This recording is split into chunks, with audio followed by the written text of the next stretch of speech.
when Maharshi Valmiki wrote Ramayana, he considered Sri Ram as a Purushottam, that means best amongst the all, not as a god. So this specific perspective helps us to understand actions of Sri Ram as a person, not as act of God.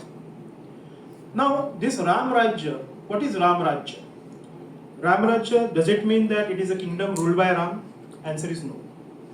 It is not the kingdom ruled by Ram, but it is the kingdom ruled by principles and practices laid down by Sri Ram.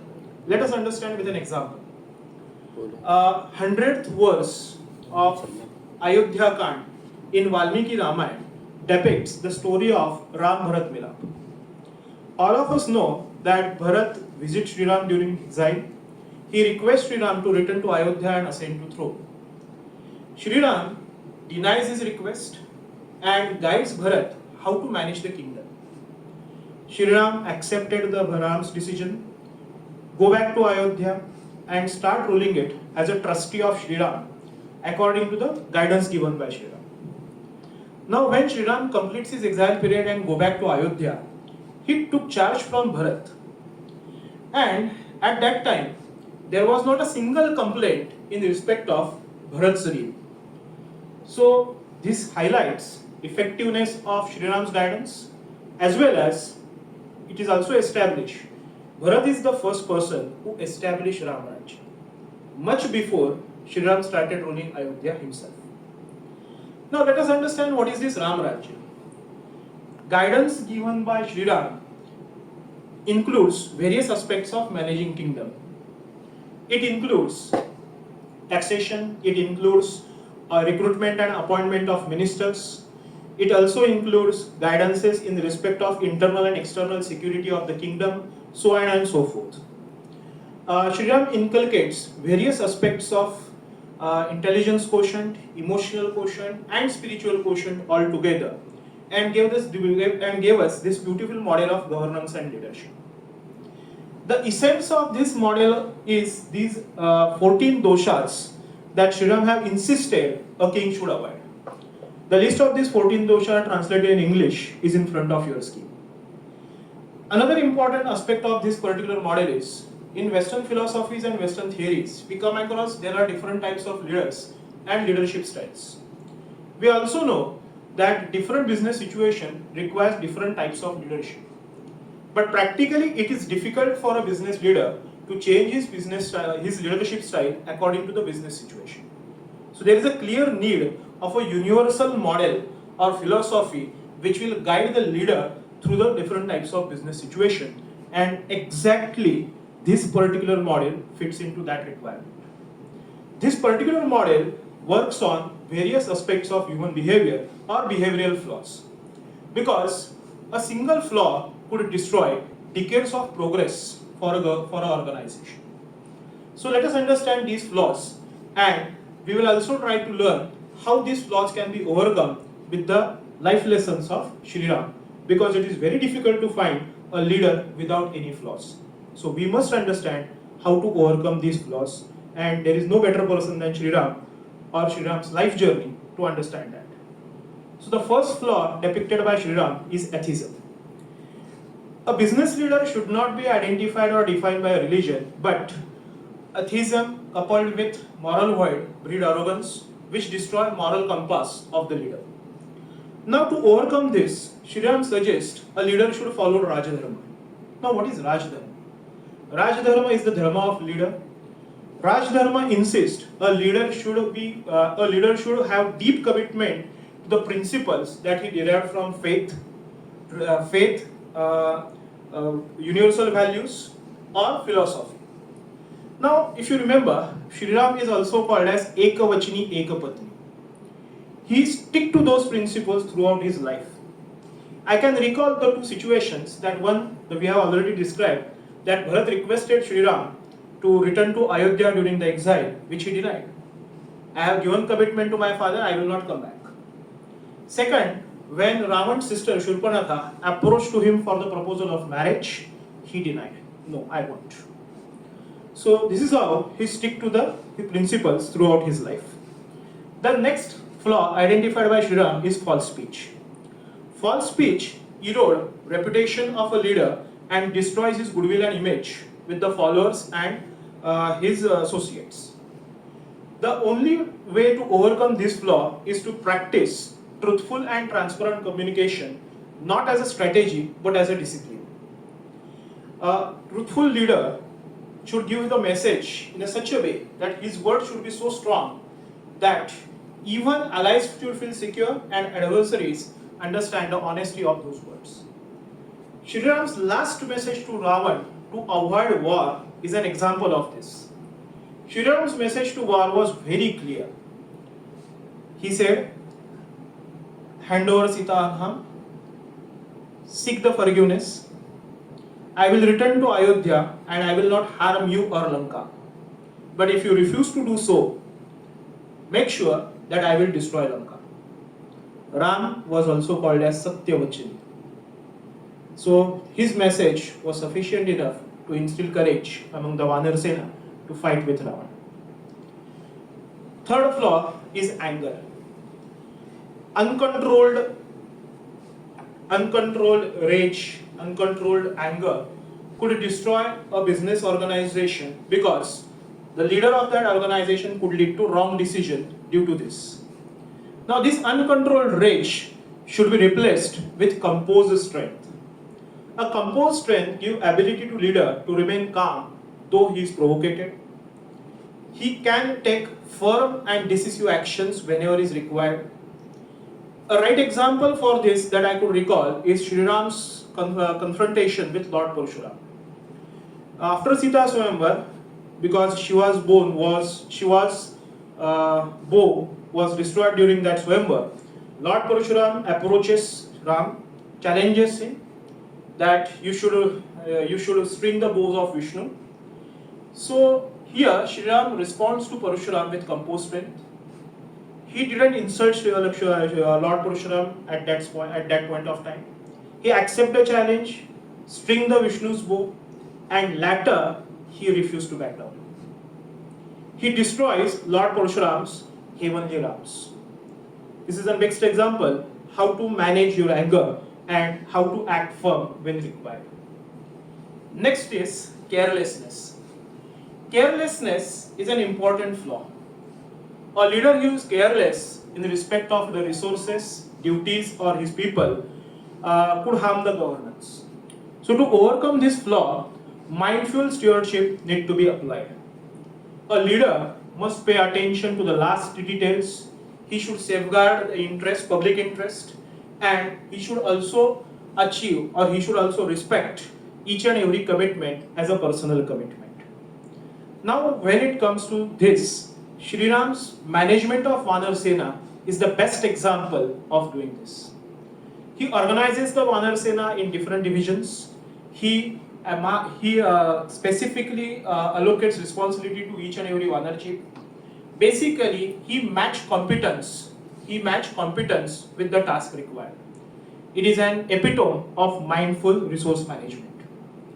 The next law is procrastination.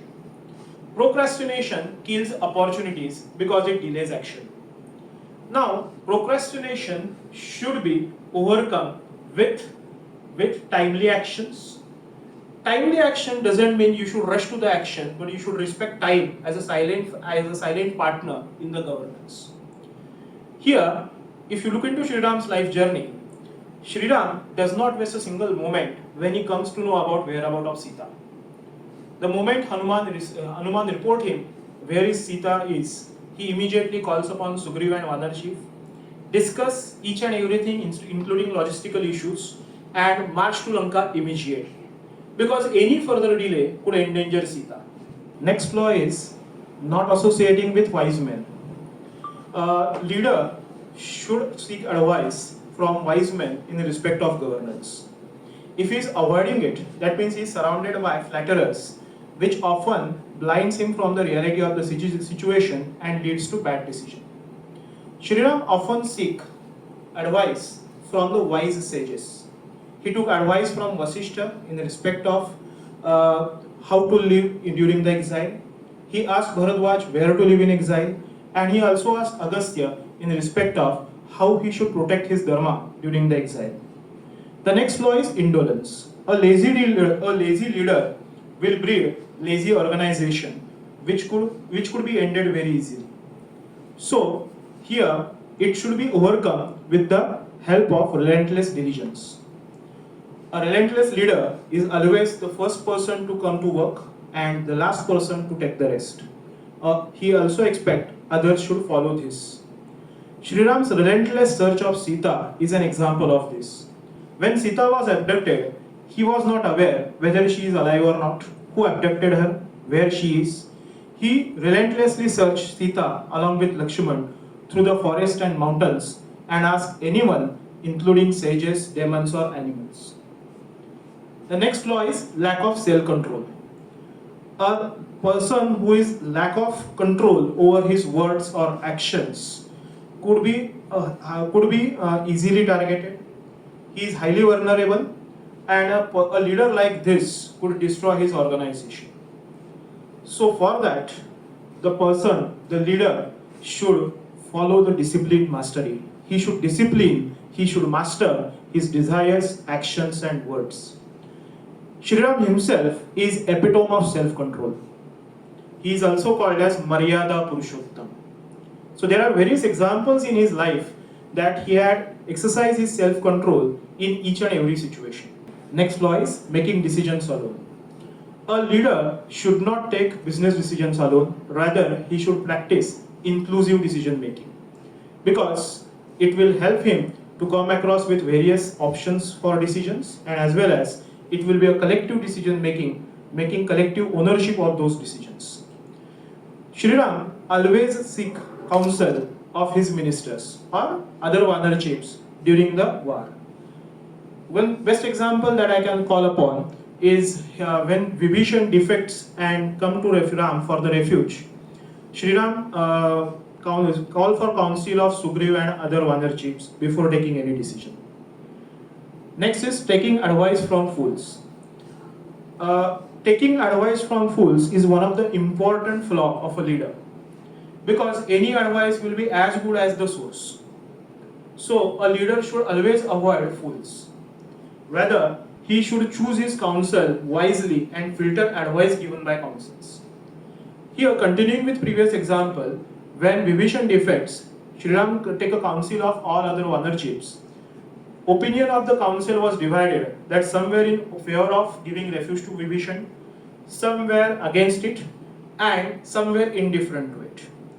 Shri Ram chose to decide give refuge to Vibhishan, and the rest is history. Moving ahead, the next law is not implementing decisions. If decision is taken but not implemented, that means a decision is wasted. This will lead to the serious drawbacks for the organization. And to overcome this, the leader should start driving the execution of the decision. He should make a systems where decision is implemented in timely manner, and the person who is responsible to execute those decisions should be also held as accountable for that. Shri Ram's war with Ravan is an example of this. He immediately asked Vanar Sena to march to Lanka once whereabouts of Sita was known. He come across the biggest hurdle of the ocean, where he decided to build Ram Setu. At that time, he was not kind of that person that who just given it responsibility to others and laid back at that time. He stands over there, he pays the attention and be there throughout the Setu wasn't built. Next is revealing confidential information. A person who can't keep business secrets is the biggest threat to the organization. A person should understand the business secrecy as its shield to the national interest, as well as the most important thing, trust of the team of business. Now, here, leaders should consider and should protect the business secrets. One of the best example here that I can recall, that during search of Sita, when Hanuman was tasked to go to Lanka for this, Ravan handed over his ring to Hanuman as his identification. This was not known to anyone. When Hanuman meets Sita and come back with message, again that message was directly delivered to Ram by Hanuman, not to anyone else. So basically this is an important practice where operational security was maintained and Sita's dignity was also maintained. Moving ahead, not performing auspicious ceremonies. Auspicious ceremonies has its own importance when it comes to organizations management, because it helps to build personal relations among the team, and sometimes it also acts as a identification, or what we can say, identity of the organization itself. A leader should respect the traditions and should participate in those ceremonies. Shriram's Ashwamedh Yajna is one of the example of it. By performing that yajna, he established himself as dharma-abiding king, as well as due to that Ashwamedh Yajna, he also ensures safety and security of the Ayodhya, as other kings accept supremacy of Shriram due to that yajna. Going ahead, the last flaw identified by Shriram is attacking all enemies. A person who take all enemies at once become a person or make the organization highly vulnerable, because its resources will deplete and there is a possibility of defeat as well. Now here, Shriram's strategic management in respect of Ravan's war is one of the example.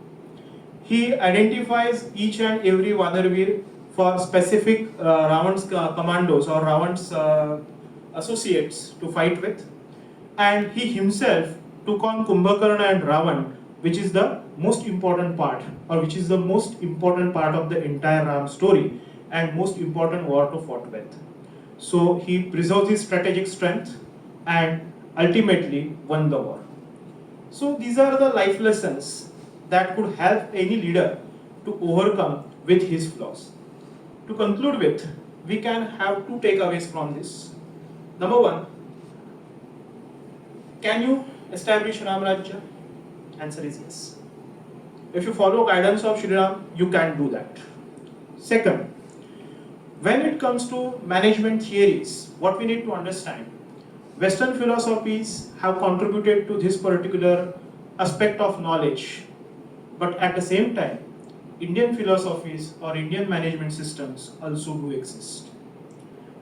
When a young entrepreneur gets into business, if he learns both Western management philosophies and Indian management theories, he has an option to choose among both. Thank you.